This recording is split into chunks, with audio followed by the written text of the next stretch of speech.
بسم اللہ الرحمن الرحیم۔ ایک دفعہ کا ذکر ہے کہ جرمنی کی ایک جیل میں قیدیوں کے ساتھ بہت ہی سخت طریقے سے پیش آیا جاتا تھا۔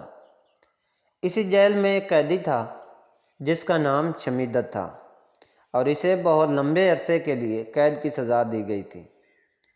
جیل کے گھرانوں کا معاملہ اس قیدی کے ساتھ مختلف تھا۔ وہ اس کے ساتھ نرمی اور احترام سے پیش آیا کرتے تھے۔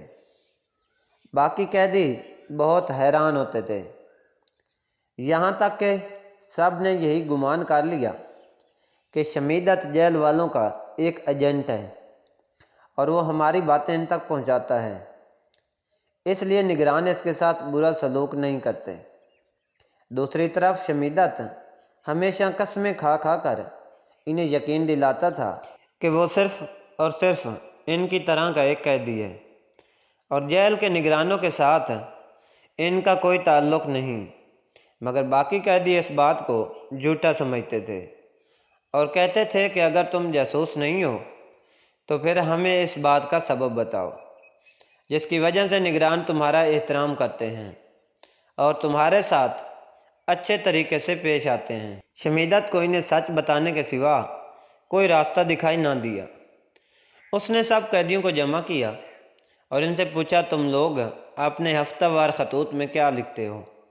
سب نے کہا، ہم ان نگرانوں کی سختی، اپنی ان سے نفرت اور ان ملعون نگرانوں کے اپنے اوپر ڈھائے جانے والے ظلم کو لکھتے ہیں۔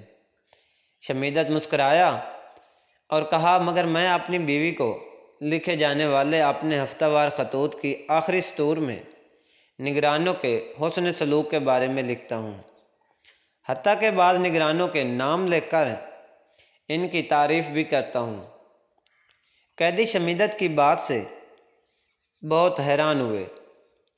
ان میں ایک نے بہت غصے سے کہا کہ اس سب کا تمہارے ساتھ اچھے سلوک کا کیا تعلق ہے، حالانکہ تم نگرانوں کے ظلم سے واقف ہو؟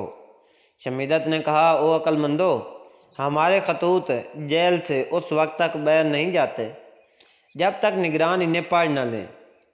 وہ لکھی جانے والی ہماری چھوٹی بڑی بات سے آگاہ ہوتے ہیں۔